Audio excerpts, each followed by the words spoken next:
get it, but I'm there. Let me just unmute everyone because apparently I just decided to mute the whole thing, which is kind of weird. But all in all, everything is looking good. We're live. We definitely look a bit better, except for my still look like. I could probably tone that down a bit, to be honest with you. Yeah, there we go. I still need a goddamn shave. Well, probably. I had one yesterday, so I'm pretty all good. All good in that department. But yeah. So it's this episode 6, I do believe, Yes. of it, which is kind of crazy. I can't really check views at the minute on channels because it just lies to you, YouTube. So at the minute I'm just waiting for it, YouTube to just sort its life out, so I can figure out what's going off and what's happening and stuff. I can see how many views we've got on certain ones, but Yeah, I don't know if that's. yeah, some are wrong. So some you'll click on it, and then I'll click on actual analytics, and then it'll say something completely different. So Oh right, yeah, I ain't got the. yeah. So I don't know if it's like a time period where every like 3 days it updates itself or something. Yeah. I have no idea. But yeah, episode 6. Last episode was a bit weird. Like we didn't really get into too much things. We just tried to ramble a little bit, which was kind of stupid. It did for nearly, what was it, an hour? Was it? Yeah, it was an hour and 40 odd minutes, wasn't it? Yeah, it was definitely A little bit less. we're definitely yeah, it was a little bit less, but we were quite kind of diverted quite a bit in it, which I don't mind doing because that's how natural conversations go, and I never want these things to be scripted. But so, but yeah, so episode 6 is going literally about magic because it's literally a weird subject to like dive into, and not No magician card tricks and magic. illusions. Yeah, no card tricks or illusions, people. Because a lot of people like there's quite a lot of like of old school magic, new school magic. There's definitely variations on what some people do with it. There's also some other weird things that happen in certain subjects. There's ones that probably people have never heard of, which is it's kind of funny, and I might be able to bring it up. I don't know if it's going to capture this as well, so fuck it, if it does, it does. Is it capturing it? No, we're good. So if I bring it up. So if we bring some of the, like, Tom, why do you wear one colour t-shirt in every episode? That is a good question. So, I don't know. Well, it's because I'm just simple. I'm just like, I say minimalist in the clothes I wear because I just, yeah, Yeah, simple. yeah, I have like several different colours and that's about it. that's it. Man's Great. a basic bitch. Basic bitch, no. Yeah. Pretty much. Fuck Yeah, we'll it. go with that one. Yeah, that's fine. That works. I just wear gaming attire, so well in films, so like studio GB or GB, depending on how you want to pronounce it. So that's that. But if we're going into like spellcast, like so which like magic in general, so like spellcasting, people are gonna see my arrow on the screen. I do apologise, but it's all good because I'm just scrolling down here. So you've got like what people, the most known types of magic would be spellcasting, which is Yeah. that's the broad aspect of actually just casting spells. So necromancy, which is conjuring the dead, so talking to the dead, raising the dead, everything to do with the dead because it's about divination or prophecy. So obviously they'll get their power from something else. Then you've got demonology because obviously that's to do with everything demon based, whether it's because people are like satanic, but it's not. Like satanic's just a word for people who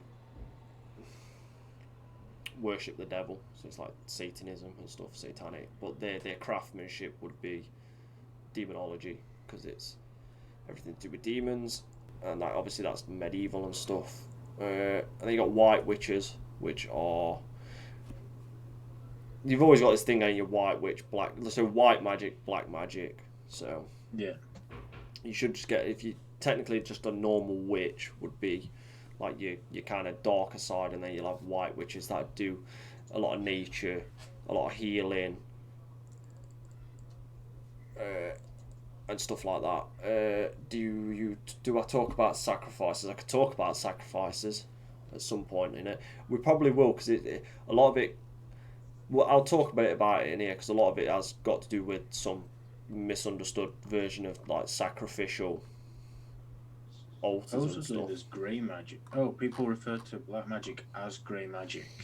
Yeah, so it's just I thought there was like a white, a grey, and a black. no. So But it appears it's just white and black, or white and grey, or whatever it is you want to refer it to. yeah, so it's I think it's just easier to go black. You know that whole like concept of light and dark. Yeah, yin and yang and Yeah. stuff like that. So they probably there won't be grey witches, but there'll be definitely a grey area when it comes to magic and casting certain things because that's what it is. That's just life in general, isn't it? Yeah, it's There's life always in grey general. areas. What else have we got here?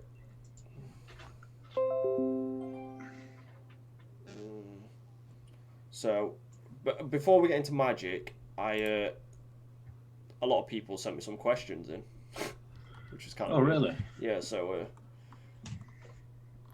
but I think they just were some of them are just they looked like they just seen it online because they probably presumed they didn't know what to ask. So, the first one was someone sent it from offline because they didn't know what it was saying. So it's like how many people, because this is where it's how many people in the United States have reported seeing or being in the presence of a ghost. I don't know. Tom's definitely not going to know. That's like unless we look it up. Yeah. I don't really know. Like, it's kind of hard to say. Seeing ghosts. Yeah, but it's according to a survey. So now the point is, how many people was like involved in the survey? How many of them lied? How many of them told the truth? Because I know personally, firsthand, that people who see ghosts and are freaked out by them don't really, especially in 2020 in this day and age, don't really openly talk about it. So I don't know how to answer that question. A lot. Because America is like fucking hell. We can fit in one state in America, so it's a lot. I presume. Yeah. So I don't really. I know what these questions are because it's from some of our recent podcasts that we've done on videos. So the first one, question one, I should have put up, next time I get questions, I'll put the Insta or Twitter names in it, and then you can go follow them, and I can actually remember who sent them and stuff. But the second one's like, has scientists found, like, have scientists or you found any evidence that like of paranormal? And if I say yes, it's kind of weird. So yes, I've found evidence. Scientists, I presume, of parapsychology, or depending what field of some science you're in, are probably going to find evidence or some form of knowledge of a different realm or universe, depending on what we call paranormal. But like I say, trying to sieve through like 90% of the bullshit to get to the 10% that's real, you're gonna. So me, yeah, I'm gonna say yes. A lot of other people will say yes, but then trying to find it's kind of difficult. So do you what are you saying on that, Tom? Because these questions are for you as well. Do you think scientists have found any sort of evidence? They may have seen something, but I don't know how much of it you'd class as, hard evidence kind of thing. Yeah. How much of an answer it could actually give us to say that there is ghosts, spirits, and what have you going on, or whether it was just a bit of I'll say interference with technology with in general. Yeah. So kind of yes and no. Which is a good answer. It's a good answer because it's kind of hard to. It's kind of hard to try and figure out if a scientist is going to stick to that type of criteria, or if they're going to go off into depending on where it is. Because it's like a scientist who studies the universe is going to be like, no, there's no such thing as ghosts. But then a parapsychologist who still somewhat studies the science of everything paranormal might say yes. So it's a hard. Me, have I found evidence? Yes, I've got EVPs and stuff, and I'm not the type of person to just like. And I mean, I've studied them to the point of tearing them apart, putting them back, tearing them apart, putting them back to figure out if it's like you have to go in logical. You can't go in all exciting and stuff. So me, yes. Well, emotions tend to take over then, don't they? And then you're not thinking clearly, you mess things up. Yeah. Yeah. So Yeah. so me, yes. Sorry about that. It's perfectly fine. Some scientists, yes, as well, but other ones, I have no idea. So this one I get quite a lot because I post a lot about it, and it's so someone asked, with my sleep condition, what other sleep conditions might explain ghost encounters? Oh wow. Gosh.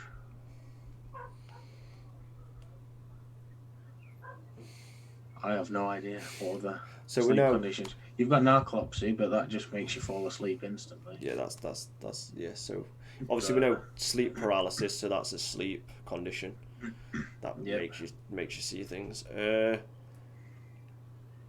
are quite a few. Definitely sleep insomnia or anything to do with sleep deprivation. Mm-hmm. That might lead to that might explain people's ghost sightings, because I know this firsthand that at some point you take like micro naps, which are not good, but then also lack of sleep makes you hallucinate real like quite a bit with that unexpected. So you might be seeing a ghost, but in theory you could just be full blown in a hallucination and you don't know that. I don't know what sleep. I only know of like them three. So I don't really. Yeah. I'm not really well versed in medical conditions that are sleep based. Yeah. Or lack of sleep based. So I'm not a. Yeah, it's. I think people just. I think obviously, and it was a female who asked me. She asked me because she goes through it a bit, but I've been going through it for like. I've got to be like close to 10 years now, so it's definitely. I don't know. Does it explain some of my ghost sightings? No, because I know the difference now. Yeah. So I know when.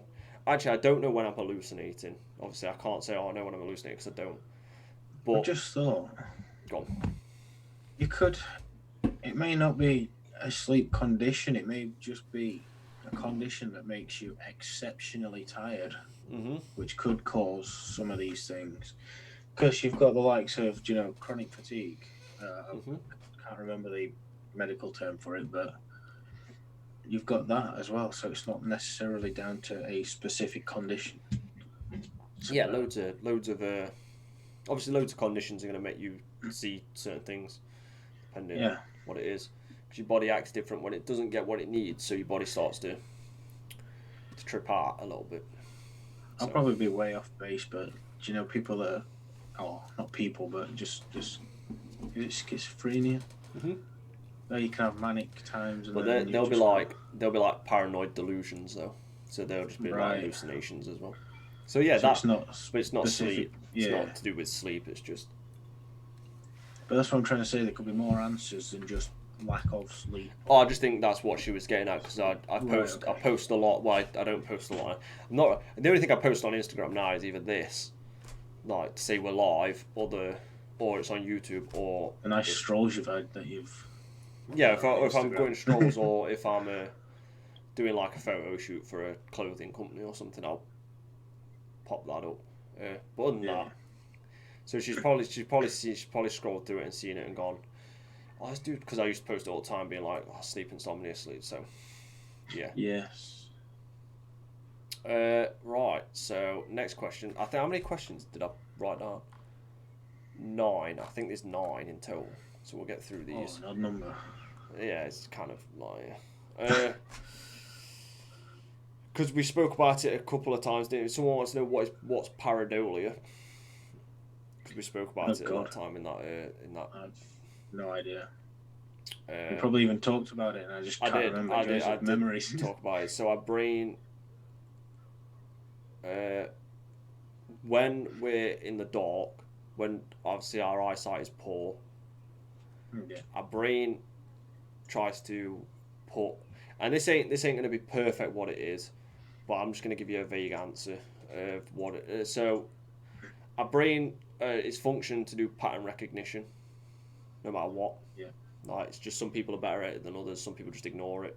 So that's what happens at like when your eyesight goes a bit darker. So like when someone turns the light off in the room, or say we're ghost hunting on a ghost hunt, or even a lot of cavers who do like cave exploration suffer from it as well. Is that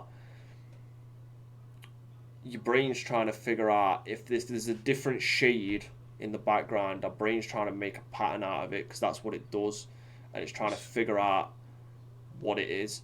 And sometimes it lies to you. Sometimes it's a perfect example for it for people. And it's not about imagination. It's what your brain processes and then associates with different. When people look at clouds, sometimes they can see certain things in clouds. That's technically your brain pattern recognition, and it's being like, oh, that actually looks like a unicorn. But then there's also, you've got the military putting, do you know, I'll call it face paint because, they put that on the face. But you've got to do it in like a certain way, do you know, to kind of obscure the recognizable face. Yeah, obviously. If you're too similar, then people are just going to be like, well, people who are adapted to look for patterns are going to be like, well, that's a person. Same in in darkness is like, people will be like, oh, there's a shadow over there, or they'll see something move and it won't. It's just their brain trying to associate what it can't see. It's literally trying to make something up so it makes sense to your brain. So that's what pareidolia is in a vague aspect, is your brain trying to figure out what it's seeing because it can't see it, so it's trying to make it up. So it's a weird thing. So that leads to quite a few people seeing ghosts as well. But I don't know what you want to see is like seeing ghosts. Like, if you're seeing a full-bodied apparition, I don't think it's pareidolia.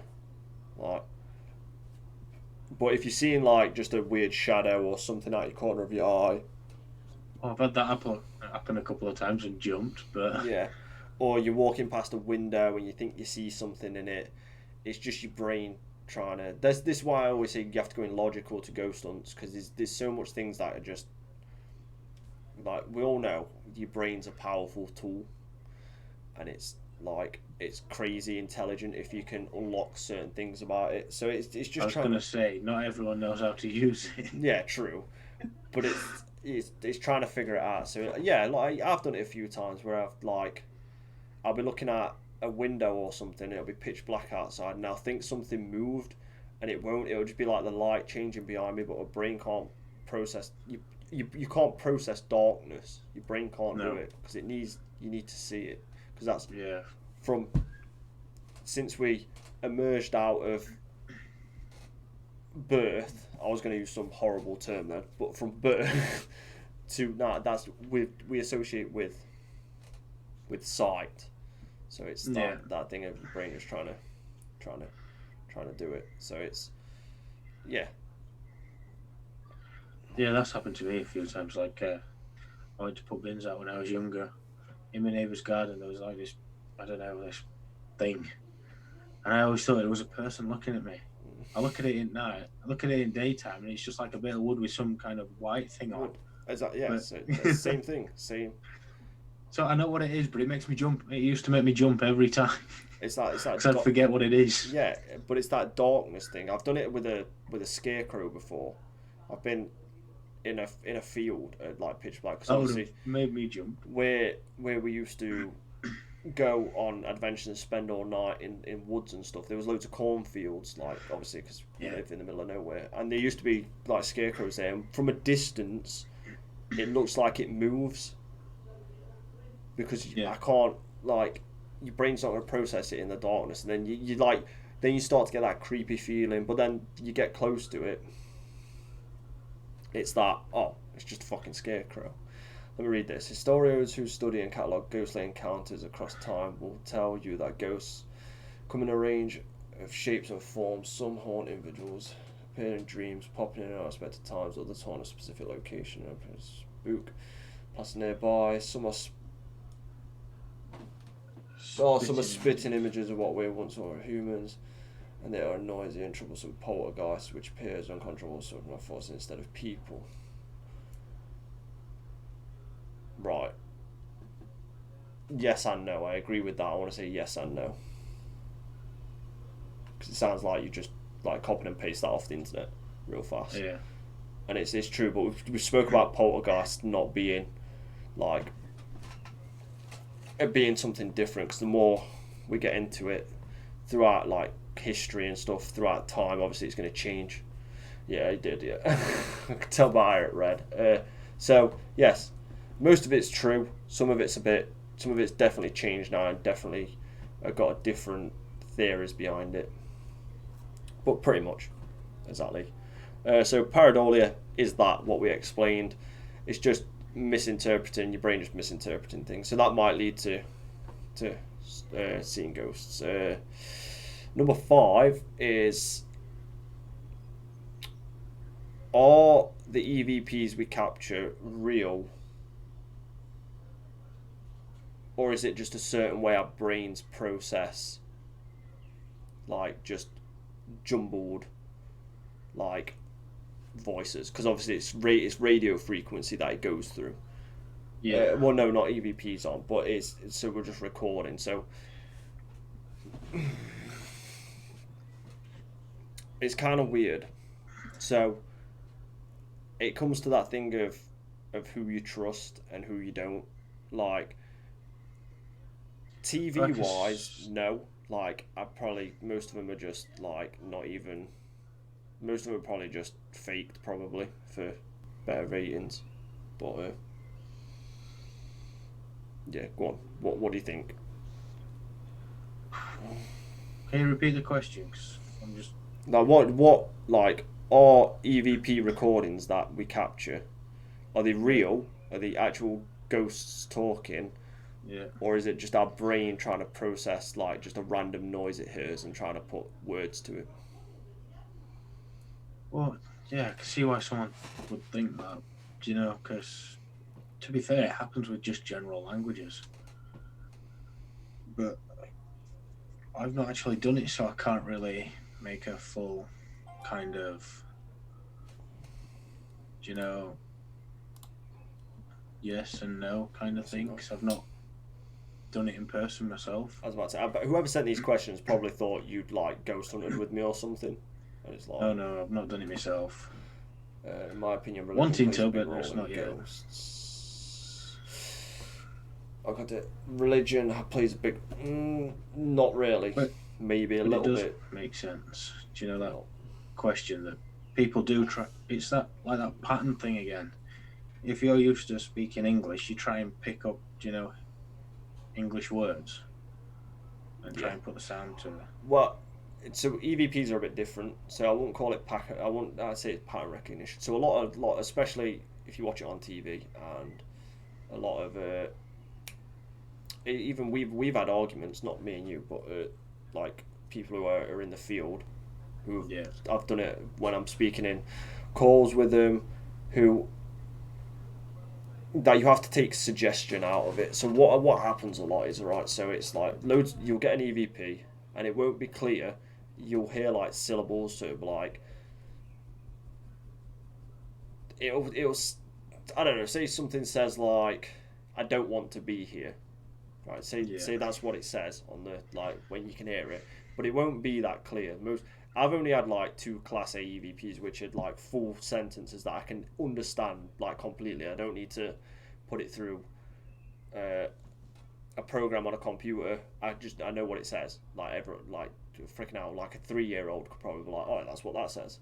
Whereas some of them are like very like mechanically, because I presume it's hard popping in and out of the veil, what we class it as. So when it's hard, you can just hear syllables, so it'll be like, no, be here. Like, you'll hear like random letters. It'll be dead. Like, if you never heard of like an EVP in person, it's kind of hard to explain. So if that's what that said, someone might hear it completely different, right? So someone might, let's just say, it says, I don't want to be here, but someone might hear it as like, I don't want to see her. I don't know, or some things will be changed, or it could be completely different. And the moment someone suggests, because this is how our brain works, and this is where suggestibility comes into a big play, is if you heard something else and then I went to you, because we both can't physically tell what it says, so we're both guessing, and I went, oh, actually, it sounds like I don't want to be here. Now, when you listen to it again, you're going to hear I don't want to be here, because the suggestion has a big role in it. So that just brings me around to this Peter Cake skit. You know which one I'm on about? Yeah, I do. Yes. So that question's hard, because it's like the most unless it's readable, unless it's like clear and I can hear it. I preferably won't class it as an EVP. I won't do it. I won't try and do it. Even though it probably is. Other people will class it because you can hear some words in it, but I'll just be like, unless it's perfectly clear, I don't want to be like, I need to be certain of what it's saying. I can't be guessing, because people's influences comes on different things. People hear it differently. You see it on telly as well. Like on TV shows of ghost hunters, like they get the EVP out and then like say it, and then they get a thing, and then everyone's listening to it, and then they're like listen to it again and again, and one will say, oh, it sounds like this, and then the other one will listen to it and be like, oh no, it's this, and then they'll listen to it again and be like, oh, it is actually that. But then you're sat at home and you're like, it's none of them. It doesn't sound like any of them. Because you're like, what the TV, or what some, like, you have to go off like how it flows. So like it's how many like syllables it has and what flow it has and the pitch and everything. And then someone, you listen to like ghost hunters on telly do it, and they will say something different. They'll be like, oh, it sounds like it says this, and I'm like, how like it's got more syllables and more like pitch and everything, and you're saying it's saying like 2 words. No, like, so it's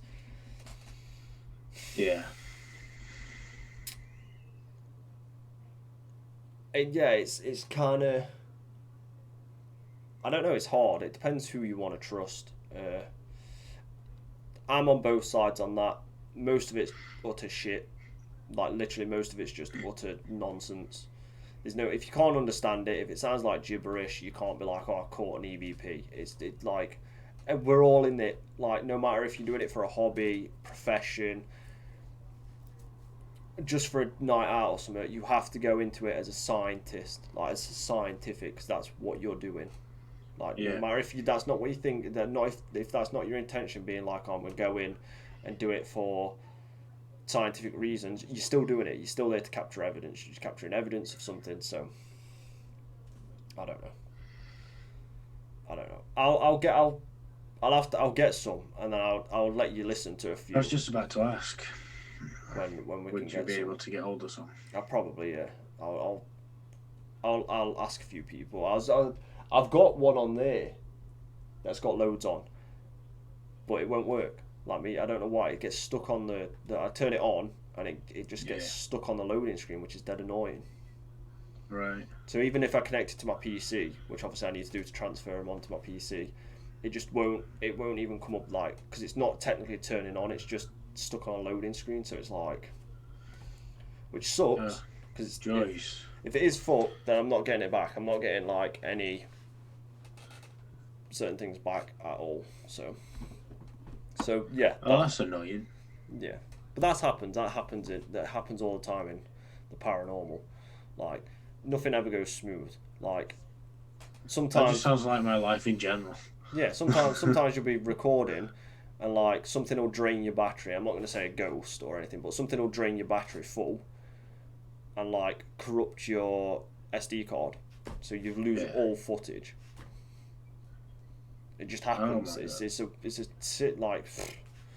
daft thing to witness. I'm gonna skip question 6 because I don't even know anything on that. I don't even think that associates with. This might go to people in chat as well because obviously you just asked it. Is the way people's belief and the way they think and what skills they know, does it affect their view on the paranormal? Like, yes, I would say it would. Right. Because it's down to their own experiences as well. But like you say, jobs could do it, religions could do it. Because if someone's a scientist, they'd want total proof of things, almost like hard proof. Hard, yeah. But then you've got someone that's religious, that maybe not a scientist or whatever, they probably believe in it because of things that have been said, in religious scripture. Yes. So I'd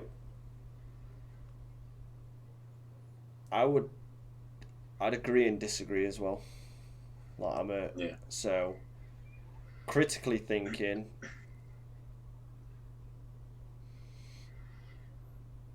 not really, because if you're critically thinking, then you have to come out of a from a neutral standpoint. You can't come in with any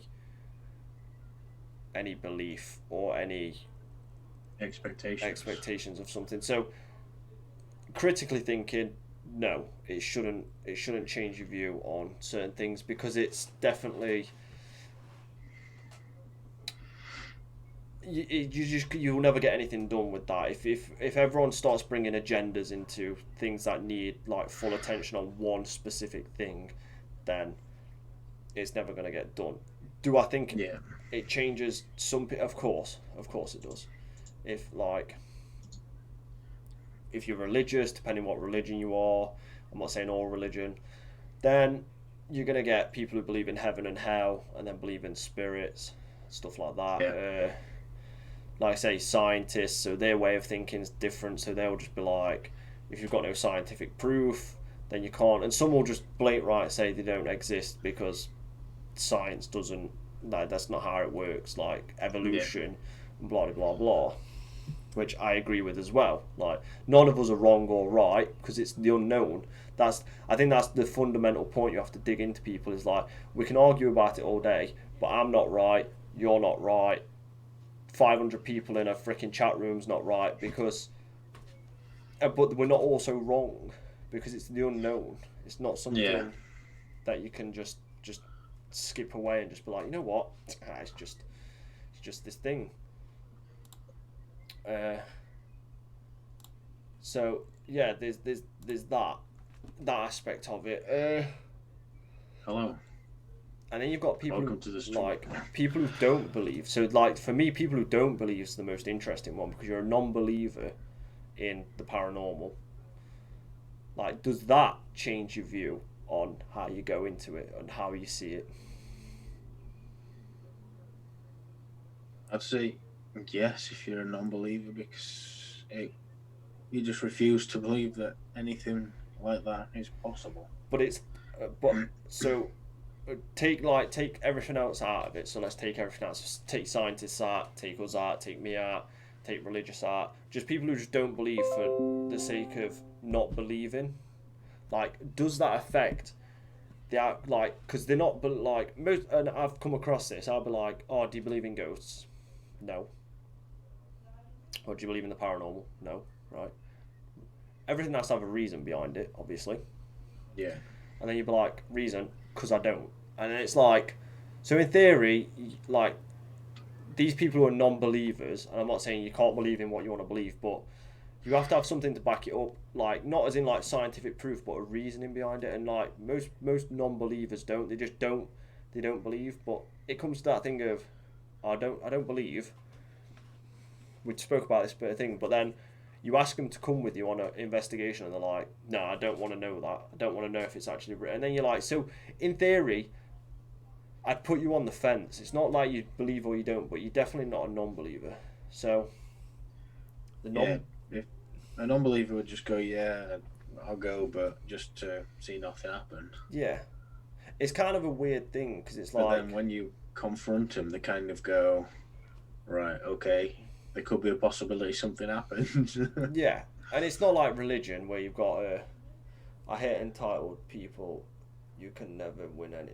Right, exactly. So that's like, well, I'll get into that in a sec. But it's this thing of just with religion, there's like different types of like. So people are either believe, they're either agnostic.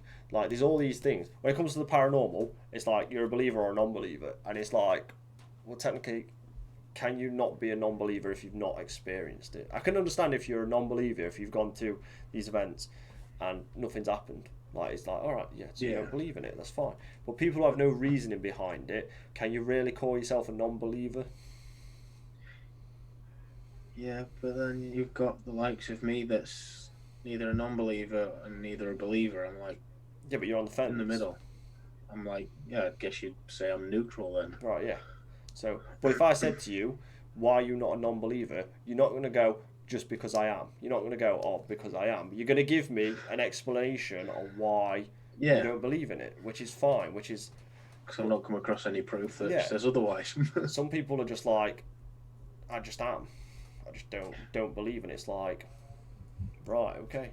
But you can't hold anything against them. So yes, me and Tom I think, yes, no for critical thinking, and yes for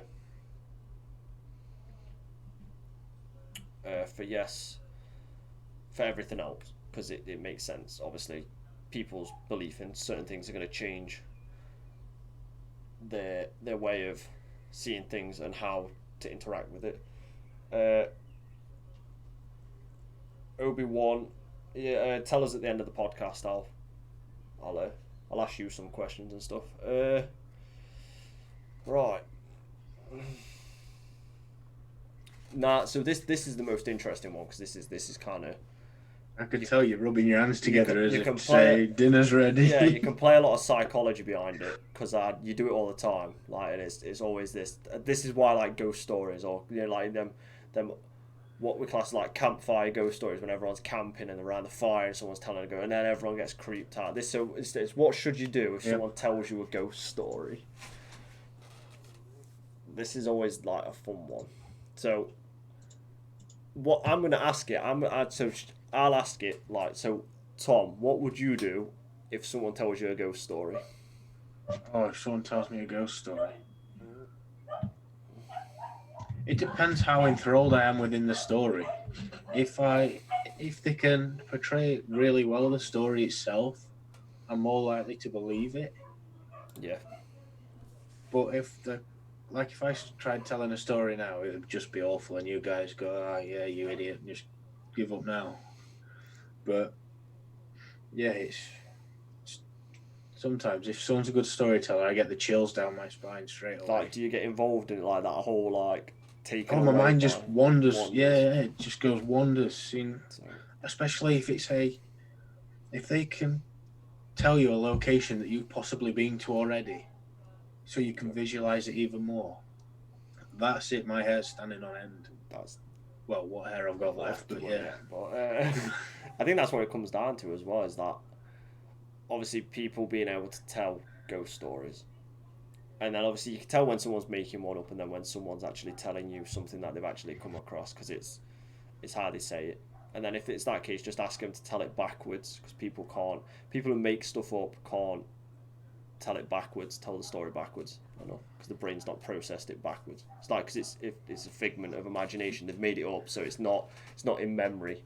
So yeah, so it's just a story. A story, but it's kind of weird, because what do you class as a ghost story? Is it like, because I enjoy both. If someone's making it up for the whole creepy factor, I'm in. I love a good ghost story, whether it's real or not, whether it's an urban legend, whether it's something. I guess then it's down to your personal choice. Do you believe them or not? How well would you trust them with that story? Yes, but it's. Have you heard previous kind of so, people from other people about that same particular area or? But like whatever, I enjoy ghost stories. Like we used to tell them all the time. We used to sit around telling them, and especially us that would because we're in like creepy buildings and forests and stuff. We'd all just be sat there. We did that in Scouts. Sat around campfire. That was it. And it's just. But then you always get that one idiot that just hides away from everyone and then comes running out of the woods. And that's it. And then it's fake. You literally, the moment that happens, you're just like, what a dick. Like, now I know your story is fake because you just tried to scare everyone. Like, yeah. But then you've got ones where they just sat around and you can. Yeah, you also got so generic ones where it's just like, nah, it's too generic. Like, but then you've got some that are literally just like creepy. Like, people's had some creepy experiences with just. Yeah, exactly. But it also comes down to suggestion. Weeding out the crap. Well, no, it comes down to suggestion as well. That's why people get freaked out, especially if it's somewhere where you've been. Because it's that association. It's like the minute someone tells you, no, it doesn't even have to be a ghost story. The minute someone tells you about something, your brain automatically goes to that thing straight away, and it's just suggestion. So that's why ghost stories are always so fun. That's why I like playing with people about haunted places and stuff. Like, obviously, I'll be real about it. I'm not going to make stuff up, but I'll be like, if someone's just like don't want to know, I'll be like, oh well, this happened here. I'll tell them, because then it's the first thing they're gonna do. They're gonna walk past it and be like, or them and a friend's gonna see it, and the first thing they're gonna say is like, that place is haunted, even though they've not been in. It's just that suggestion. The minute one person suggests something, especially if you're more susceptible to it, you go down this whole line of just madness of just it's gone from like, that's how like urban legends start on the internet. 'Cause one person says it, someone's very suggestible, they get it, then they go visit the place, now they're freaking out and they think they're seeing something, and it goes on and on. It's like Chinese whispers. Exactly, it's like a virus, and it just eats everyone, and it's so funny to watch, because you're just like, come on people, that was fake. Logic. Just logic. Like, the building's only been here for like 2 years. How can that much shit happen in two? Like, no. Like, logic people, but they don't. They just get engrossed into it. So it's madness. So yeah, I'd listen to him. I'd listen to him because I enjoy a good ghost story. Do I go, oh, I'll believe you straight away? No, but I just enjoy the story. Like, so. Like I say, if you've got a good person telling a story, the story you just get engrossed in it. Get engrossed, yeah. It's kind of. You just can't help it. So, that's like, I skipped a few questions because some of them were just things I've already been over in videos and stuff, and then like generic questions. I don't really do generic questions because I'll get a load more next week of just generic questions. I'll just be like, oh my god. But yeah, so they're the questions done. So I do appreciate everyone who sent them in, and we can continue with magic now because it's. But yeah, feel free to send more questions in if you have any questions. If you have questions, or if you're in chat and you want to ask a question, I'll do a segment at the end. I'll put 10 minutes in the end, and then you can just ask all your questions and I'll answer them, and then we can have a conversation if that's what you really want. But assuming you're going to get more private message questions compared to in comment ones, because Yeah, People don't want to come across as weird. I was No, going to it's say weird. weird, It's but weird. Yeah, we're all weird. Like I can openly admit it. oh I, yeah, me too. I'm weird. The minute you start talking about ghosts and demons, you're a weird person. But I'm okay with it. Like I'm weird. I wear it on my sleeve. Bring it. No one cares. Who cares? 2020. Who gives a fuck at this point? Yeah, But yeah. So back to the topic. I want to know like where did because obviously where did you first hear about magic? Like I'm gonna say it science. This goes. I don't mean this, people, but I have to say it like it's like real magic, like as in like not magician type stuff, like actual magic. Like where did you first come across it? Like as in like it can be movies, games, TV shows. Like what was your first But magic itself, it would have to be films? films and TV shows, It's a good like yeah, because aren't you like a Harry Potter fan? yes. So so And that's then you've got the likes of Charmed and other things like that. Way back when. yeah, but you can't. Charmed is the one. Back then, that era of TV, Charmed and Buffy the Vampire Slayer. Yeah, exactly. Yeah. So But that's the kind of thing that starts you down this, or could start you down this path, do you know? Because you think, what? Can people really do this kind of thing? yeah, And are witches real?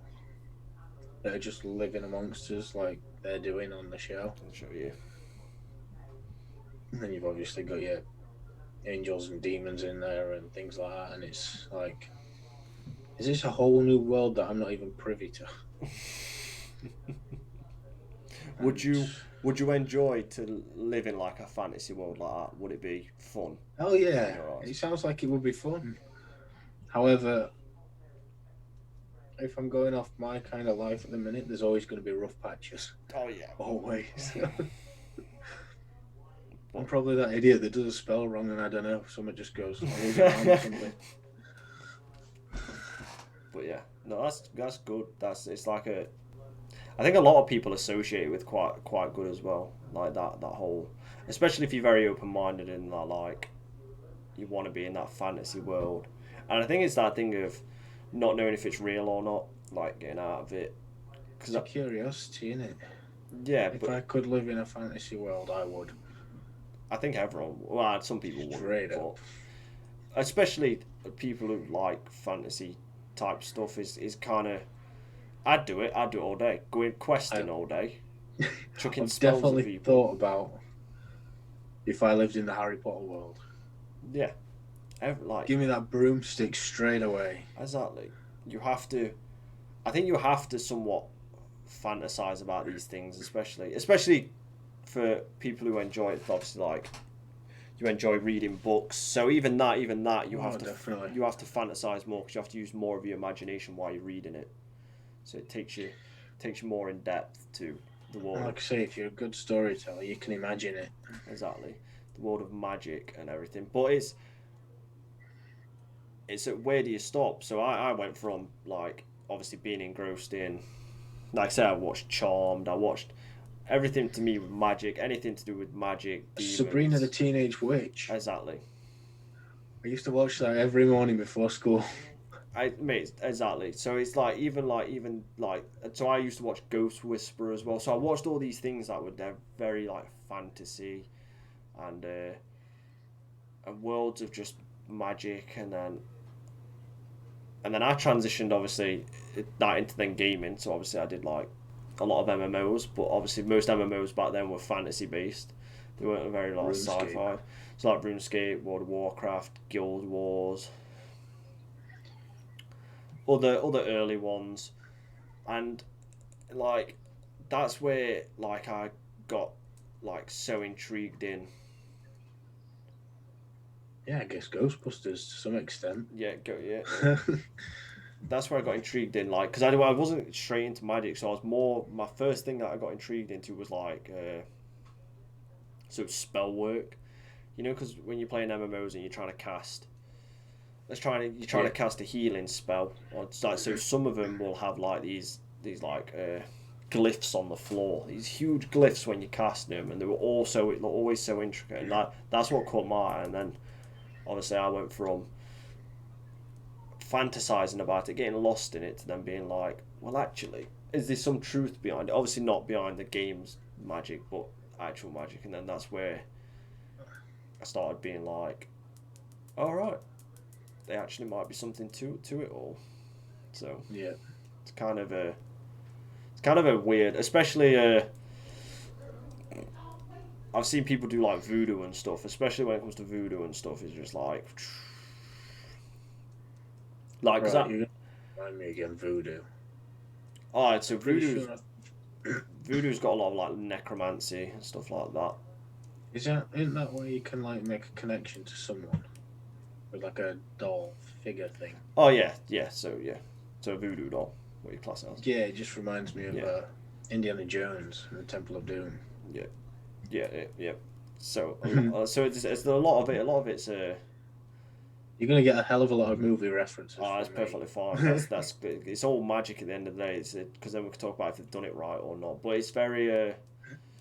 A lot of people think magic's kind of a bad thing. Like people don't understand, you know, because they don't learn it a lot, especially with like necromancy and demonology and stuff. Like, oh, it's just all bad. You're doing like crazy sacrifices, or you're talking to the dead, or you're using schools, or you're doing it. They totally forget that it's all also got protection spells. It's not all bad. Then you've got like the games of such as Skyrim that show necromancers as bad guys.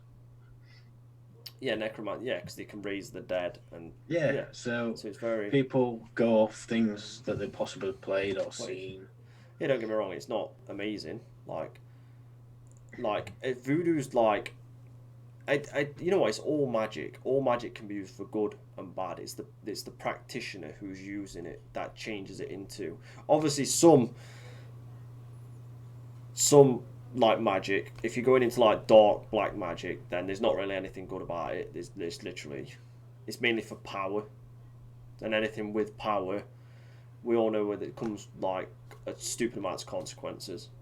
And it doesn't even have to be magic. We just know this in real life. If you crave power, like the things you're willing to do for it is like ridiculous. It's so pointless. So it, I don't know. It stems from like this little. I'll bring it up now. Of being like.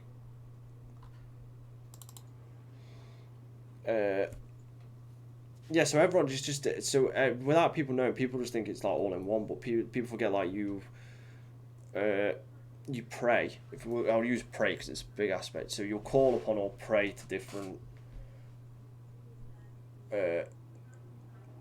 entities, different people, different things, and it's like so. There's a weird one. I'm sorry if you can see on my screen on the screen, but you're gonna have to put up with it for a second.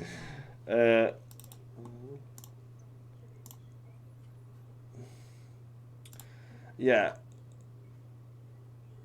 So there's a. I'm gonna like, and I know this because I know, but there's a thing called Stragaria, which a lot of people don't know about. So. Okay. It's. I've never heard of it.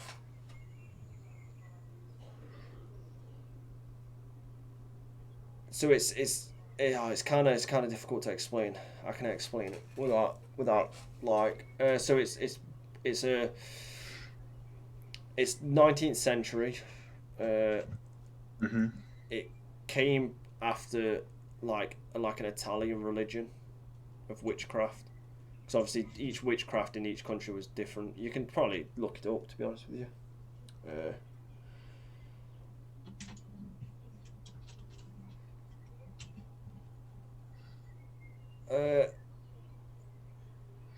So it's like it's close to like it's kind of weird because it's like a mixture because it's like some of them like because they definitely worship a goddess. So the goddess, uh, what we class as Diana, Right. and then a brother Dianos, so Nus slash Mm-hmm. Lucifer, and then their daughter Aradia. Depending on how you pronounce it, because people pronounce it all sorts different. It might be Aradia or Aradia. But it's such a weird thing to get into to try and explain it. So like Wicca, it's kind of like a Wicca thing, but it's got some like evil aspects to it. Yeah. So the pentagram, so they use a lot of pentagram. So if anybody knows anything about this, like actually knows about it and just not looked online about it, like let me know if I'm wrong because I don't like giving wrong shit out. But yeah, so yeah they use the pentagram a lot, which is just it's a weird like uh, term of being like. That's what I'm saying. When you say magic, if I say to magic to you, let's because obviously you're the only one here. What would you automatically go to? My brain would instantly go to the likes of Harry Potter. Yeah, no, I mean like from like witchcraft and stuff. Would you go automatically think witchcraft, like in the aspects of? No, yeah, there's witchcraft, but then there isn't a particular area that I would have known, No, or like I say, I'd end up going through film film references and things references. like that. So you've got voodoo from Indiana Jones and Temple of Doom. You've got witchcraft such as Charmed, Yeah, and there's possibly more that I've just not. Well, and like games, necromancy with Skyrim. yeah, So mine's all based off of films, games, and whatever I've seen on TV. yeah. I've never actually, because I've never seen it in real life. I've not. To be fair, when I was younger, I've not actually looked for it. Yeah, I've just seen it. I say fantasized about it. Just wouldn't it be nice if I could just clip my fingers or whatever it is, and things just appear that I'm wanting at the time, or health is better, or whatever else it is. But I've not actually gone out and tried to find, tried. Yeah. real, yeah, tried and tested. So I think that's where it comes down. I think a lot of people have the most basic knowledge about it. So you say like magic and stuff, not like magician magic and stuff, but other magic. They automatically go to like. I think they just automatically go to witchcraft and certain things like just because it's just the easiest one. Whereas people aren't going to go to your most weird, like because there's more than that. There'll be like practices that I've never heard of. I'll come Yeah, across one. I'll be like, what is that? But then I think it's just trying it and testing it is that's the biggest thing because I can see her all day and just be like, I watched a like a childhood friend. She did a spell to turn her lights on and off, yeah, and I was there when she was doing it, and it was just nope, no. Like I can sit here and tell you that, but like it comes to belief, doesn't it? That's what it comes see it, down to. It's just see it seeing to it. believe it. That I would if she said to me, "Oh, I turn my lights off," with this spell, I'd be like bollocks. She'd be like, yeah, I don't even need to get out of bed. I just do this incantation, and Bollocks. I'm like bollocks, show me. And then she showed me, and she just thought she was turning her light off, but whole house, like all her house lights were going on and off, on and off, on and off, on and off, until she stopped, and I was just like, right, yep, okay, okay, like. What do you want me to say? Yeah. You're faking it. How are you meant to fake that? Like you're not like it, No, you just stood there and it was happening. So, it was happening. So it's definitely I've but then done. I was going to say, do you know, coming back to you saying, what would you think if I just said the word magic? I would literally think of, illusions, sleight of hand and things like your dynamo kind of thing. Yeah, And then when you turn around and go, no, not that kind of magic, real magic. Yeah. What we class it as. Then it'd go straight to the film references and things like that. Yeah, it was kind of hard, from growing out of it. It was kind of hard to go from like what these false magic things we do from like TV and stuff, and then to games and stuff, to actually being a part of some weird spells and stuff. So it's definitely and I've done a few weird ones. So I've done a lot of cleansing rituals on certain things. So we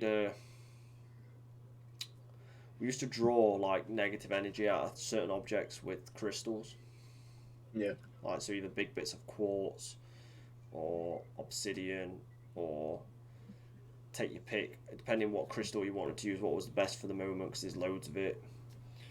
And you draw it out with a certain spell, and then what I used to do, I used to sit it in. So I draw a pentagram. Yeah. And then in the middle of it, I draw another like little like a mound of salt, like.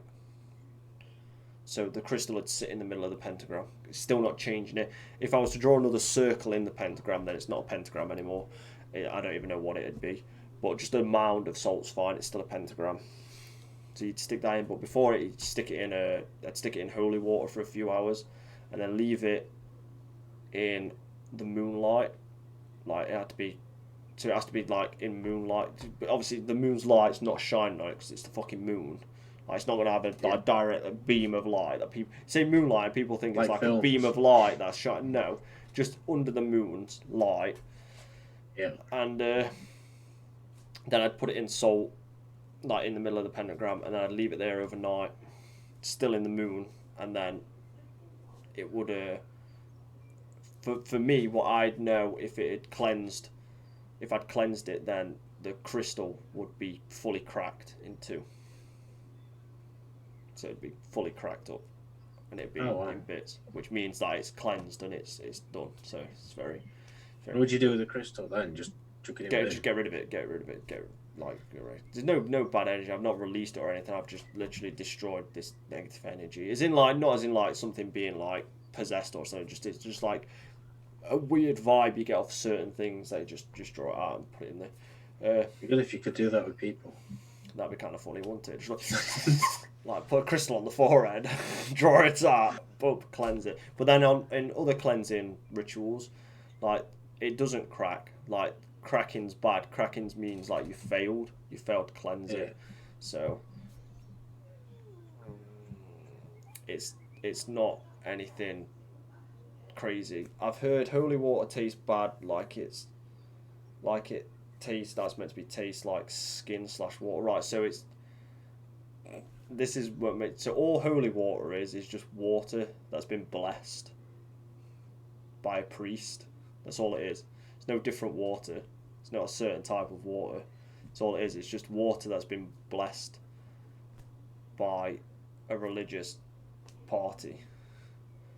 That's why it's always, I don't know if you go into churches and stuff, there's always a bowl when you go through the door, because you see a lot of people, obviously I do when I go into a church, there's a bowl, so I put two fingers in and then be like, and then walk. So that's all it is, just water. I presume they pour it in and then they bless it, and then, so that's all that is. So no, it tastes like water. Depending how long it's been there, it's just water that's been blessed. There's no stale water. No, if it might be purified, so it might taste a bit salty because they might put a bit of salt in it, because obviously salt's a good purification thing. Yeah. So, but when it comes to, so I've done a few magical, what you class magical things that I can sit here and explain, like I say, but people are gonna be like bullshit, and then you show it. Prove it. Yeah. And then they'll still come up with they'll still be like, and I mean, it's like a solid. It's like this big quartz crystal, thick, solid. Like it's not like a 40 little damage. Like it's a chunking big crystal. Like you could probably kill someone with it if you hit him over the head with it. Like it wouldn't even crack. That stuff can be expensive as well. Yeah, I think it was like. I think the big, because I brought two, so I brought a little one to purify. we'll get into that in a minute. So I brought a little one and a big one. I brought a big one for like £70. Yeah. And then I brought the smaller one for 40. So the smaller one got sent to my trainer because I blessed her necklace with it. So she went through some stuff. She didn't want to tell me. I picked up because of obviously body language. It made her feel uncomfortable. But blah blah blah. She was given this gift, but it was like getting damaged. So I brought her I can't remember what they're called. Like a locket, but quite like a deep one. So she could put what was damaged inside of it, and then I spelled it to purify, and then she never loses it and stuff. So whatever's in there will now be contained in there, and if she does lose it, then it'll contain whatever attachment she had. Now it'll be to the necklace. I don't know if she wears it. I don't know if she still got it. She best do, because it cost a shit ton of money. Like, it wasn't cheap, but she was my trainer for the gym, so she helped me quite a lot. She made me this, like, and I'm always that person who gives like unusual gifts, but not as in like that creep you out, but like meaningful. I won't just go and buy you what you want. I'll be like, that's what I can get her. So yeah, but I did that. So the smaller one was that. But people will just go, oh, well, your crystal cracked because you put it in, you rested it on salt, or you put it in holy water. Yes, because that's like some people will always find excuses on why not to believe you. So it's that weirdness. Probably try and look for a scientific way. Yeah. Rather than the way that is possibly unknown to them or others. Exactly. It's that weird. Like I was involved in this. I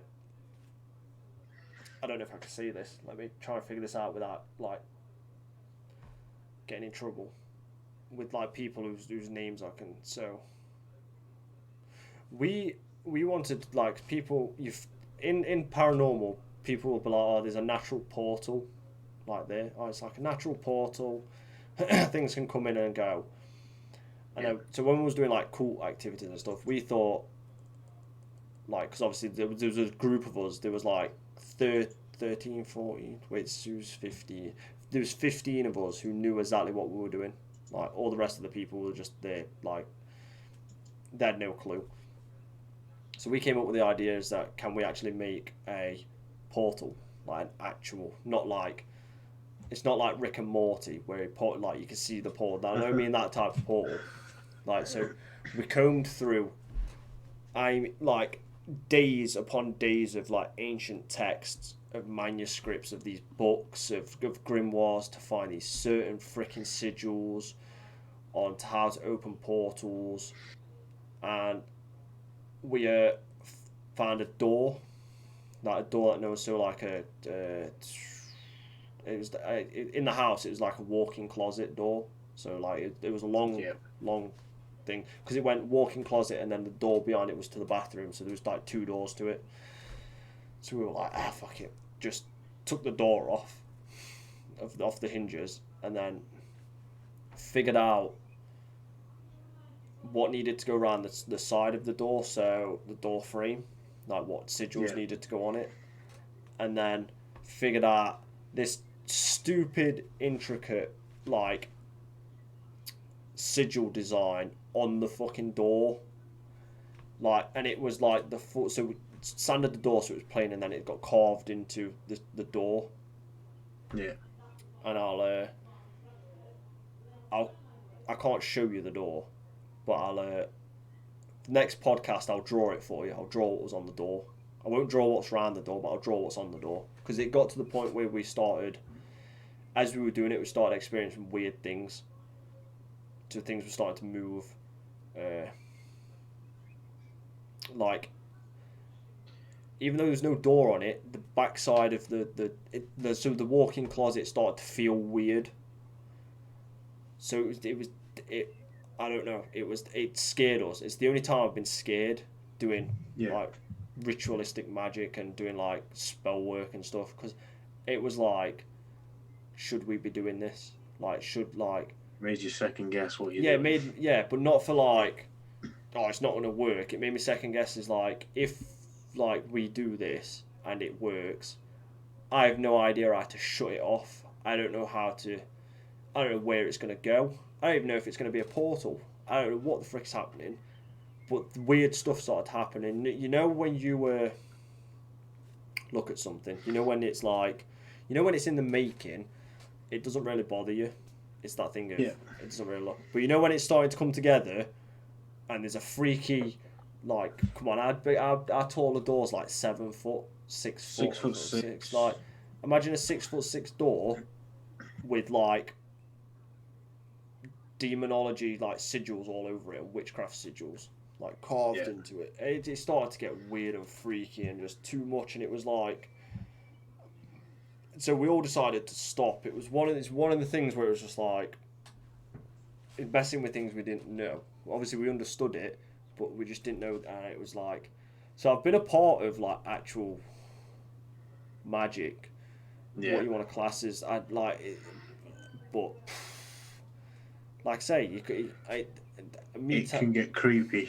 Yeah, it gets creepy. It gets like a weird like vibe and stuff. I've done protection spells, I've done barrier spells. I've tried to summon demons, like, so I'm well versed in magic, as in when it comes to like doing certain summonings and stuff. But it's like it comes down to, I think people you say magic and people automatically think you just sit there and you just wave your hand around and just be like blah blah blah, and then like puff of smoke and like a fucking something The pops film out. stuff. Yeah, and it's just not. Yeah. So it's kind of crazy. I've always struggled to get my head around what is magic, how does it look, and what does it do? Looking at it's freaky. Like looking at it's so. Depending on what you're doing, is so like, but it's so intricate. There's nothing that's like. There's nothing that's like crazy simple about it. There's some things, but like, if you want to draw like some mad sigil, like it's got to be intricate. Like if you want to summon a demon, the demon summoning sigils are not just like a circle with an X in it. That's not like it's not it. It's not like it's so. It's so it's such a weird thing, but it also freaks people out. People get freaked out because you see quite a lot of people get freaked out when they go into an old abandoned building and they see a pentagram on the wall and they're freaking out a little bit, and it's just like it's not even like that's like the most basic. It's just a start. It's just like nothing to be freaked by. That's what people always do. I think that's the misconception people have with magic is like this is pentagrams have been used for protection, like so you drawing it on a wall to freak people out. Like people who know it are just gonna be like, oh, it's just a pentagram for like, so. Yeah, but people have seen so many films. They're so influenced by films and TV shows, and they're seeing pentagrams and associate it with bad things. Yeah, so seriously, with satanic rituals and stuff, and it's like. Exactly, and that's, I think, the film industry and TV industry has got so much to answer for regarding this kind of stuff. Yep. Because you've got, I think that's why they choose these fantasy, supernatural kind of stuff. Because they can it's just make a case of anything goes. Yeah. And it's that. And you never know if it's going to real. Yeah, but what they don't understand is it's going to. Well, it makes people's imagination go a bit wild when it comes to, the likes of proper magic and witchcraft and stuff. Yep. And people are expecting to see just shy of fireworks from a spell. Exactly. I think that's what it comes down. That's the way it comes down. Is like it's very, people presume, like, you do a spell and it's like a big fucking glowy blue fucking lightning beam comes out your fucking forehead, and it's just like it's not even like that. I guess that's me not knowing kind of stuff as well. That'd be my thoughts. I don't think I'm that daft enough to think that kind of thing, but yeah, I do wonder what does it look like. It doesn't look like anything. It's not just nothing. it's not.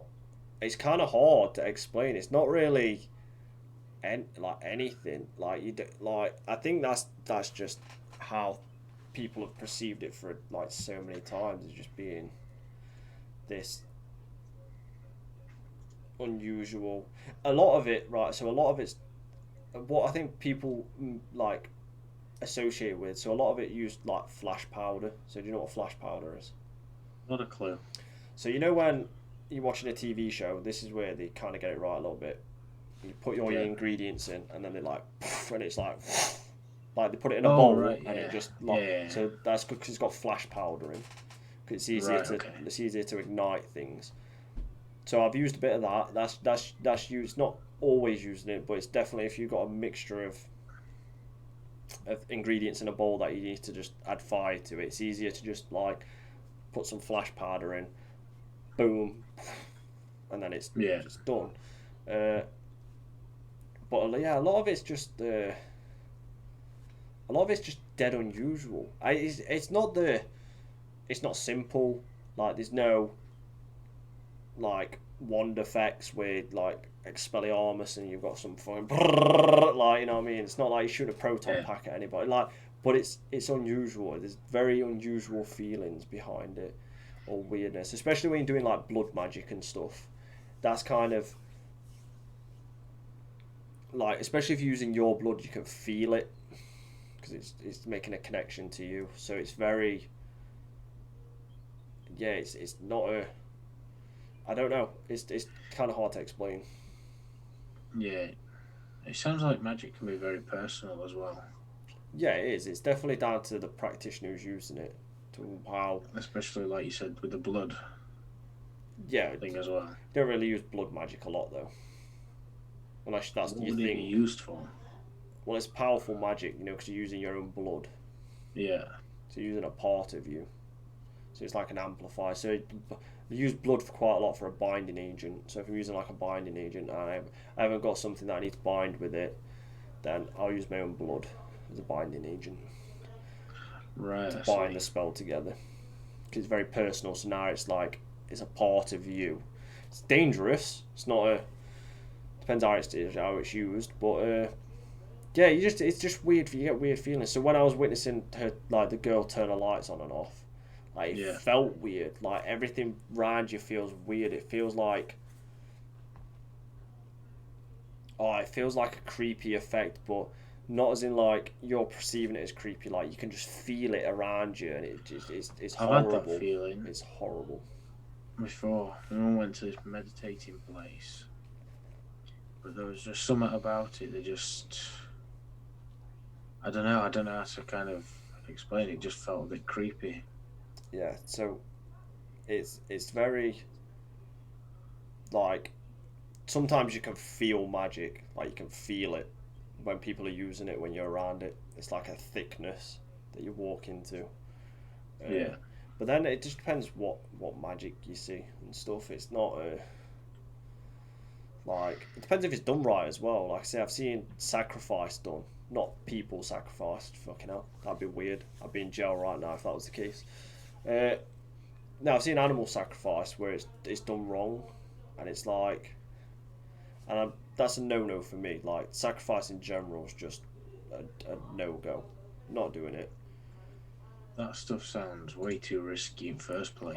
it's and like once you start getting into sacrifice, you're starting to get into some weird magic. Like you're starting to get into some weird stuff. But it's yeah, especially if it's not done like correct as well. So you just like I saw like a few things. I don't really want to get because cause I'm live streaming on Twitch. I don't really want to like Yeah. get too much into it because I don't know what the thing is. But I was around it. It was bad. All the people are in jail now, so good. They deserve to.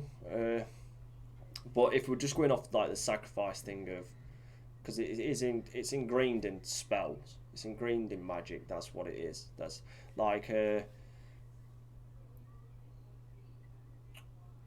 Did you watch the Witcher TV show?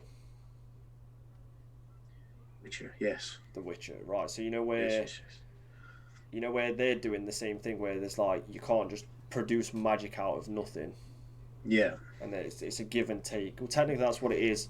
Obviously, I don't want to use a TV reference. That's what it is in life. I can't just like, you know what I mean. I can't just like Hadouken.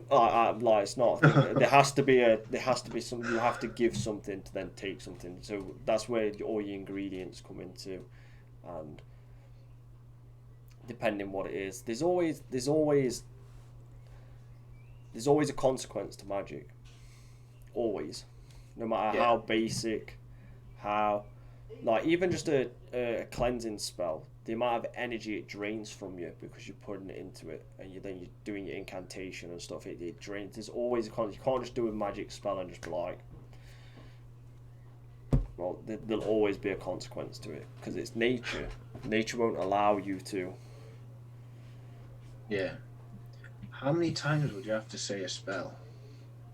Is it like one and done, or Depends does it what have it to be like a depends. chant? Depends what it is. So it's a lot of like a lot of chants that you hear people doing it. Yeah. It's because they're providing more energy. So it's that. So you say it once, and and the once thing's probably not enough. So then they'll say it again and then again. But a lot of people say, so there's a few spells that I know because I've got grimoires that are like things are repeated.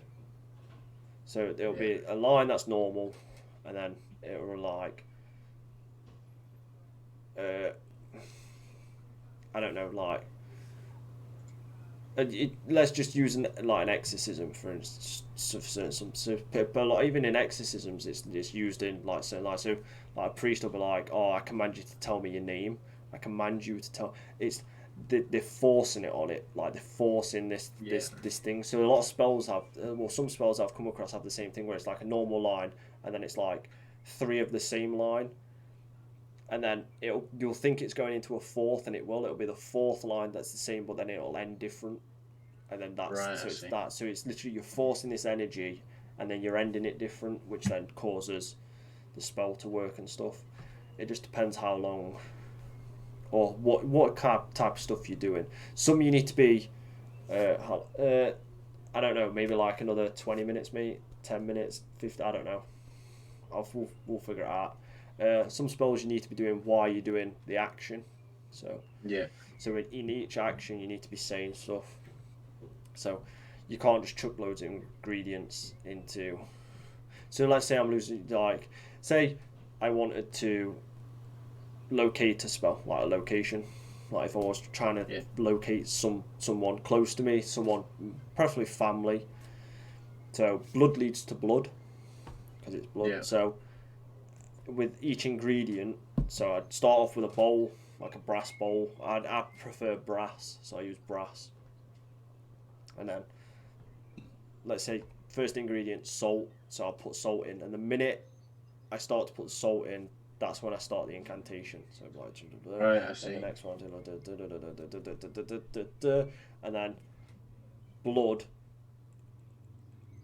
like still incantation, and then whether it's that's where it ends, so that's where I'll end it, or I'll carry on after, or it needs to be off. Like a lot of spells like take that, and then some take multiple people, some are like, say I was using a pentagram for protection, I'd Yeah. pentagram it up, and then I'd set candles around it, and then I wouldn't draw a salt line around the pentagram because this is where we had the conversation. The minute you draw a circle around it, it becomes a pentacle. So I draw a pentagram and then round the barrier, like round me and the pentagram, I draw a line of salt, and then I'd cast my incantation for protection. There'd be no interactions with anything because everything's already set up. So there's definitely different variations of which people don't understand as well. People understand, like people just think it just happens, and it's just not. There's like so many different processes too. Well, that's another thing that you look on the likes of, I'll just use Harry Potter as a reference. They just say something and it just happens instantly. Yeah, They don't see much of a setup. It's just a flick of the wrist and it's happened. yeah. You see it. You see that a lot in TV shows as well. So it'd be like people will say one word and like something will light on fire and stuff. And I've never seen that in like in actual magic. I've seen a few people say one words for certain things, but they've been like doing witchcraft and they've been practicing like they've been a practitioner for like 40 years. So I don't even know what stuff they know. I think that's always the case. No matter how I can sit here on stream and explain what I've seen, I can pull grimoires out, but there'll always be millions of people, or not millions, but more people who's done it longer, who's lived it. Because obviously I don't practice witchcraft. I just know it. I used to practice it. I don't do it anymore. I've not got the time to just sit there and refine spell work and learn it. If someone asked me to draw something, I'm more like that's my forte. I was the sigil guy. If you need a sigil drawing, I'd just be like done, like straight off. But nowadays it's like, so it's kind of weird. So a lot of people misunderstand what magic is. Like you say, people just think it's a process. So that was a quite good question you asked. Was it like, is it just one thing, or is it like chanting, or is it so? Well, you see it on movies where they can just do it once, or you can see it where they say it 2, 3, 4 times.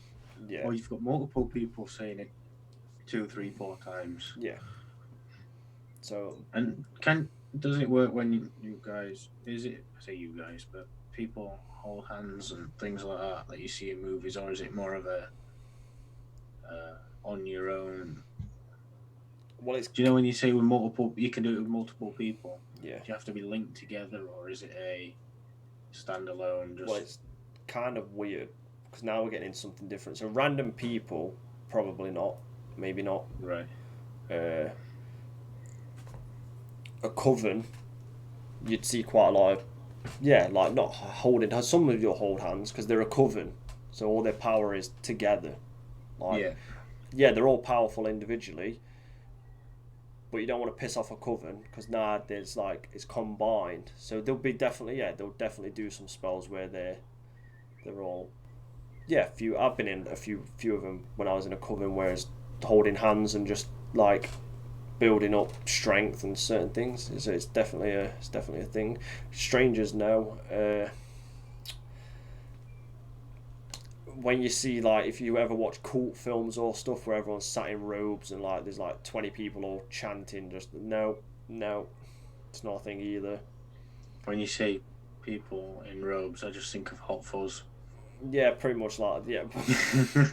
But yeah, like they're all like in robes and there's like room and there's like a leader there with like a chalice or something that's got blood in it, and it's like they're all like blah blah blah blah blah, and then everyone's like that monotone, everyone's doing like the same monotone voice and the chant. You're full of shit. Like, it's not how it goes. It's not a thing. But so it's definitely it's definitely an unusual like topic to get into. Like, so it's kind of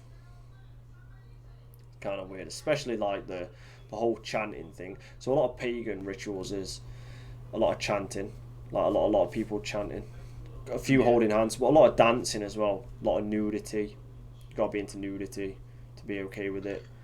So it just varies. I think that's the only way. It just varies on what you're doing. Yeah. So. And what spell it is, what's going on. Yeah. And whether you need energy of other people as well. Yeah, and it's kind of like, I don't know, would chanting freak you out? Because it freaks a lot of people out, you know, when you hear loads of people just chanting this weird monotone like phrase. First I'd want to know, what on earth are they saying? Why are they saying it? But I think, coming face to face to it with it and no understanding whatsoever, no one there to kind of explain what's happening or whatever, it'd probably freak me out. Yeah. I'm pretty sure it would freak a lot of people out, like you said. Is the cake... Is the cake... No. I'm not even going to read that. I don't even think I can explain that. If you don't know what that is, like, no, they're just, not even in the same category.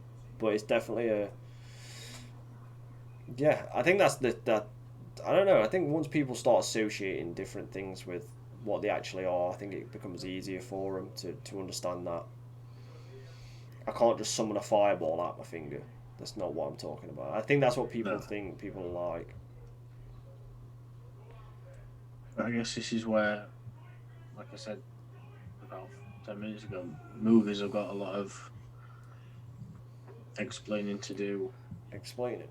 But then it's that thing of when we had the conversation the other day about it, is if like movies, like, can they really put the real thing in? It's that thing of, because there's been cursed movies, like the set of like The Exorcist was meant to be cursed, the set of Poltergeist was meant to curse, the set of the original Omen was meant to be cursed. Right. Like, so what? Like, it's just a weird thing, isn't it? It's like what? Oh, I don't even know how to explain it. Yeah, it's definitely a. I don't know. It's hard. It's like it's this thing of like, because movies could put the real thing in and people still wouldn't know if it's the real thing or not, because they're looking at it like a movie. And let's say they did put it in, you'll get people wanting to try it.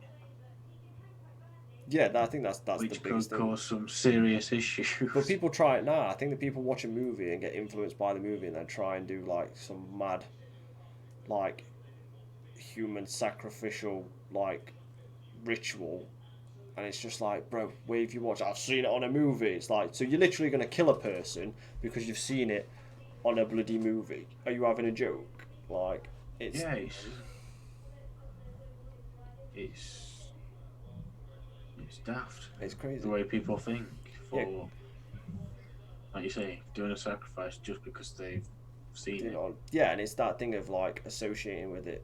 So like the Poltergeist films were meant to like, they were meant to have used real human remains, like bones, for the thing. But I don't know that. No one's gonna know it really.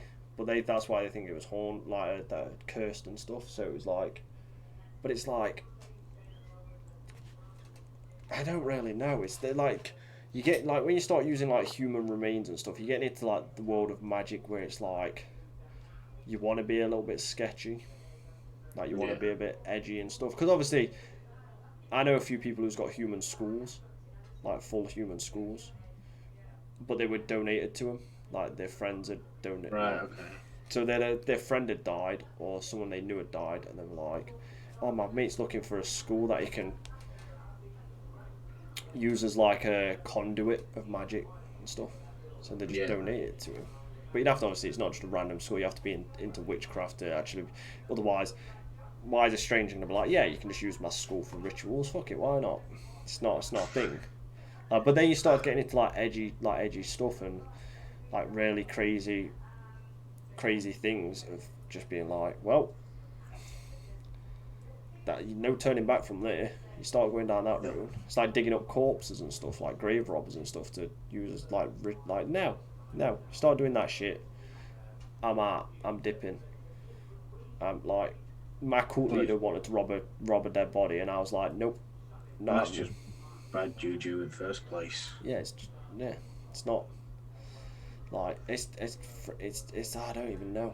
It's so hard because everyone's got different even people who are practicing with like magic in the whole aspect, where it's voodoo, Wicca, like witchcraft, whether it's like necromancy, whether it's demonology, whether it's something worse, something better, whether it's angelic, demon, whether it's good or bad, everyone's got their own variations of it. Yeah. And it's that thing of, is like, what do you class as someone who's like, because this goes back to the like before, is like, what do you class someone who's practicing magic? Is it a thing? Like, is it a thing? Is like, because you see it on YouTube quite a bit. Like, obviously, I'm gonna say you see it on YouTube now. This is literally what I'm doing right this second. but you see a lot of people. Do you know what my? Do you know what my? No, mate, I have no idea. But I'd stop using like that phrase in chat, because I don't know if one of my bots or one of mods will ban you for it. So I'd give it a rest. But like all of them have different views. Like, what do you call? Like, I've seen some people on like me preferably. I've seen people on YouTube or in real life who are like, oh, I'm a practicing witch, but then I know real witches who would just laugh at him, being like, you're not even close. For someone that's never done it, I wouldn't know real from fake. Oh, you would. Yeah, you would. So a lot of them are like, I don't know how to put it. Uh, Maybe I've just not seen enough of them then. so they're very like, all these like very spiritual people. Like they've got headbands on with crystals in, and like they wear like Yeah. certain clothing. If you go on YouTube and type witches in, like witch people who, I don't know why you type it witch people witchcraft. Like I don't know why you type it in just witchcraft, but then instead of going on videos, go to people, and it'll come up with loads of people who are Right. witches and stuff and Wiccans and stuff and certain things like that. And it's that point of, well, are you, or do you think you are? Like, where are you getting? Because for me, and this is just for me alone, I don't know other people. Like, spells just get passed down. Yeah. Like, there's no, like, yeah, have I got? I've got like witchcraft books, like that. I want to get in that one. Like, this is just like this is someone's. This is just a random person's like belief on what witchcraft. They're like, I didn't buy this because it's like, oh, I want to practice witchcraft. It's just knowledge. I'm looking at it thinking, how does someone else like think of different things? Because obviously, someone's always gonna have something to add, whether it's good, bad. Yeah. So like books like people will buy books like this and be like, oh, I'm practicing witch, and then but like a real person like someone who's got like grimoires are gonna be like, get the fuck out of here, like, yeah. Yeah. So it's definitely it's Like it's I say, hard I would just get it just to read to and read try it. and understand rather than go, you know what, let's give it a shot. Yeah, give it a shot, and there'll be spells in there. Don't get me wrong, there'll be spells in there for like beginning witchcraft and stuff. But I don't like. Are they gonna work? I have no idea because it's someone else's thing, and it's like so. It's definitely a. But I can't really see this. It's hard. Does location make a difference? Does location make a difference Yeah. depending on what you're drawing from? So like, Right. so yes and no. So, because you've got people who believe in ley lines and people who don't, and all people just believe in ley lines is like, it's extra energy to use. So it's that.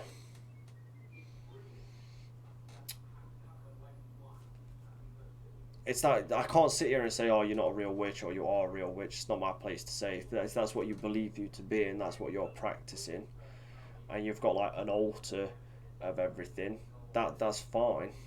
That's Yeah. But I've seen a different variation. I might just see a different like I've seen old school witches.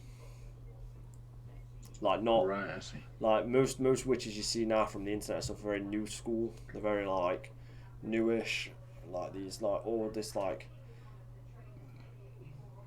this thing of and I think this is just the mentality that taken with it is like, oh well, I don't need to practice that because it's my choice. I can do whatever I want, because it's 2020 and that's apparently what everyone thinks now. They can do whatever they want, which they can. But when it comes Cherry to like, picking. when it comes to witchcraft, that's not how it works. You can't just go, oh, I want to choose this and do this, and just like, oh, I don't want to do that because that's not what happens. That's not what happens.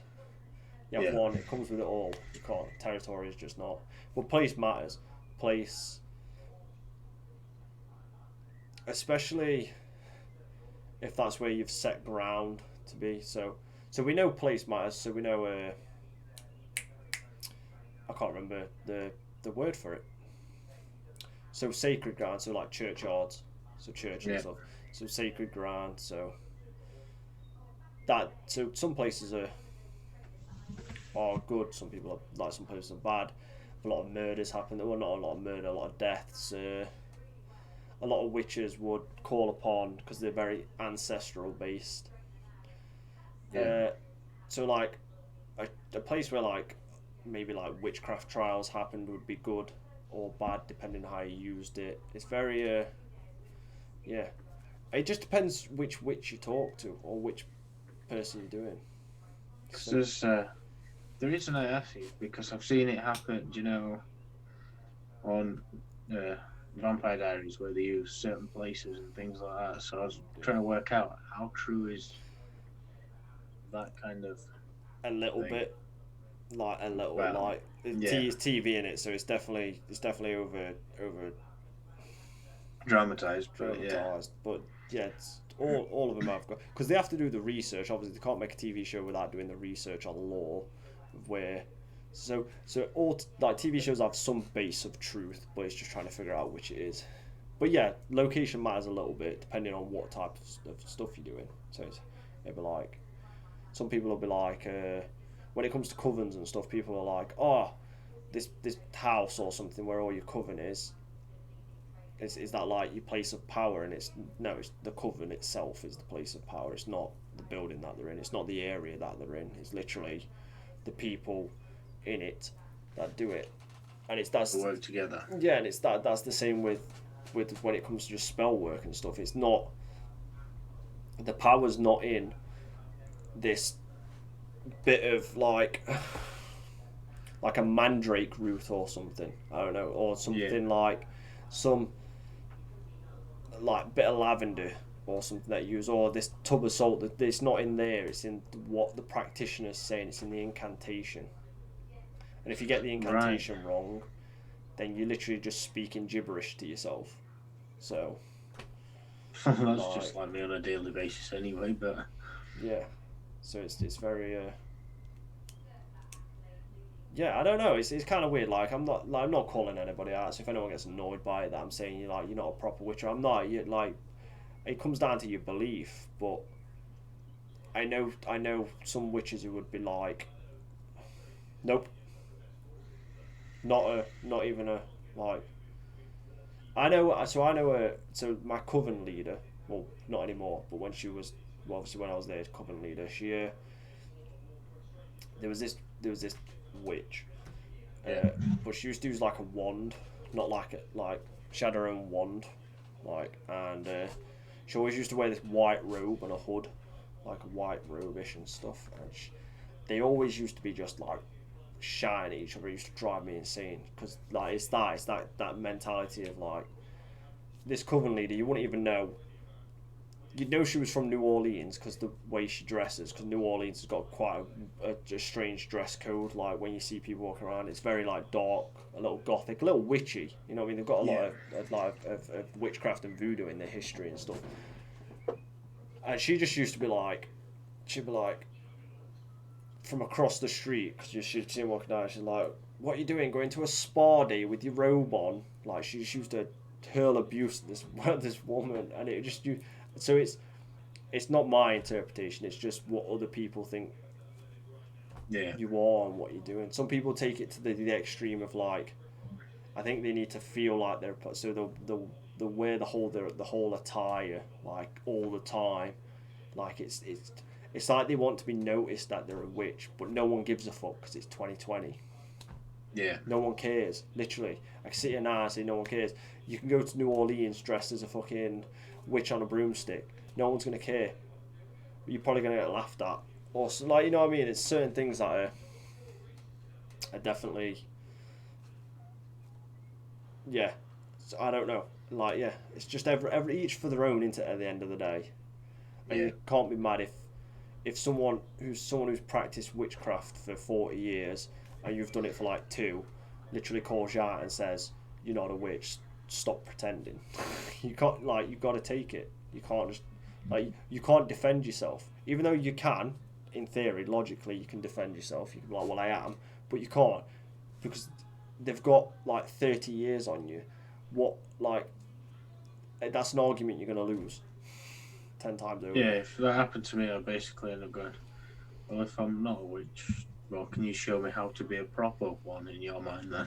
Yeah, you wouldn't just but that's just this generation. They're trying to argue like I am a witch, I do real magic, I do believe in fairies, and you're just like, I do. yeah. You're just like, really, like it's like none of us need validation for like for what we've done. I don't give No. like I could sit here now and just be like, I want validation for me being in a cult, for me doing demonology, for me doing this, but I just don't. I'm just like, this is. If you don't believe me, give a fuck. Oh, you'd be forever waiting for other people's thing, aren't you? Just Yeah, forever waiting, and the it's minute, just the I've minute, got a life to get on with. exactly, the minute you look for that validation, first time, it's just something you always search for. It's just like, Oh yeah, if you get the validation straight away, then you're just gonna keep wanting it from other wanting it people. from other people. Yeah, and it's like, okay, get a grip, get over it. Yeah, it's not. Yeah, it's just it's weird, isn't I've it? stopped giving. I used to give a shit when I was younger, Oh yeah, but that's but younger. as I got older, it's like, nah, fucking dress how I want, do what I want. I don't need any validation from anyone. Yeah, it's all for that shit. It's like, It's nice to have someone else's opinion, but it's not exactly validation. yeah, but you can't go looking for it. The minute you start looking for it, it's that. It's just Yeah, that need. it's just people. It's just people. It's weird, but People are weird. we're a weird species when it comes to stuff. But hey ho, let's just let's end the segment of magic there. We'll end the podcast in a minute. Right, if anyone's got any questions in chat, now would be the time to pop them out so I can answer them. Except from that one, because you can literally look that up yourself, and well, you did, so I don't need to explain what that is. What I could do with putting like a thing in the top page of the stream saying any questions we'll answer at the end. Oh yeah, or we'll answer it in beginning of the next podcast. Yeah. For those that don't want it answering, don't feel comfortable with it being said. Actually, you were gonna ask. Oh right, yeah. So you asked. Mine's messed up, so I can't really remember the question. Oh no, it's not. No, so yeah, you wanted to know. So yeah, I do. Why I don't want to put it so. What made you? What made you believe and transition to be Muslim? I think that's the best way of putting it. Yeah.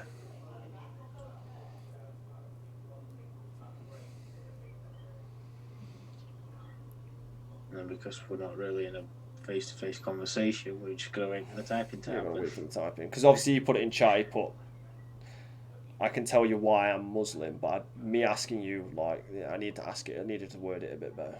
So yeah. Which is fine. I mean, I'm always up for why people transition into religion and the belief behind it. I'm very open about it. Never going to argue, never going to be like, your religion's wrong. Yeah, I've been looking into religion enough. It's been trying to get me. There's so many to choose from. I say choose like I'm going to a mix. But I've not grown up in a family where religion's been, a thing.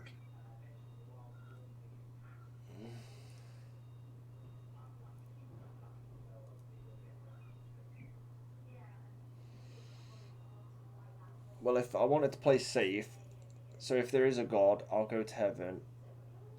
If there isn't, I lose nothing. Right, okay. Like, I don't really know much about it. Well, it's not about. I know they memorized, the scripture and stuff. Yeah, but that's every religion. The whole book. Yeah, technically that's what either a devout Muslim or a devout Christian or a devout someone would do, would read the whole. If I asked a devout Christian what John 18 was, they'd know the. Yeah. They'd know the passage straight away. So you wanted to play it, and it made me a good person in general. Yeah, I think if any religion as well, if it's followed correctly to, obviously because it's just what you believe in, but if it's followed correctly and not forced upon anyone, or used in the wrong way. It can be used for so many good things. So yeah, bring people together and whatnot. yeah, it's very.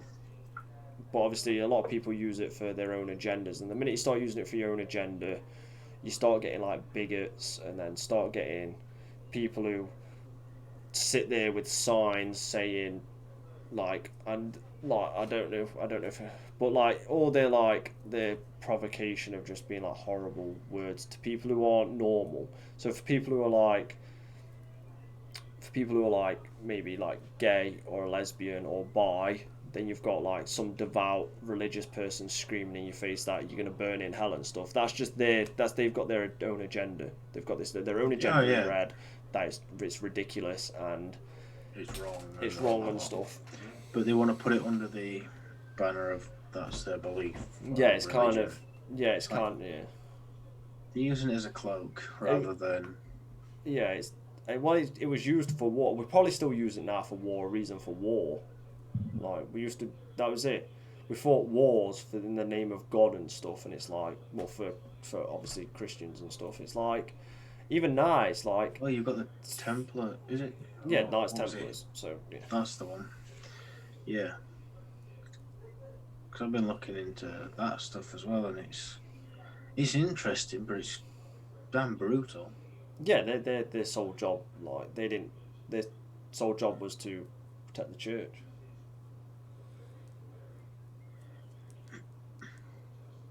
Yeah, most religions are peaceful. It's just that you always get that side of it that's just not willing to change. You always get that extreme person within that religion. Yeah, and the minute you get that, it just becomes like crazy. It becomes like your own agenda and the extremism behind it is what makes it dangerous. I say dangerous. Dangerous is probably the wrong word, but it's. Well, it makes it what it's not, what it isn't supposed to be. Yeah, It it's makes it changed it from how it was originally intended for. yeah, and that's always going to happen because it's based off a belief system. So it's people like I know people who've read the same passage. Let's just use this. Make us look yeah, exactly. So extremists always make people look bad. That's perfect. So I see a lot in like I've seen it because obviously I'm religious Christian.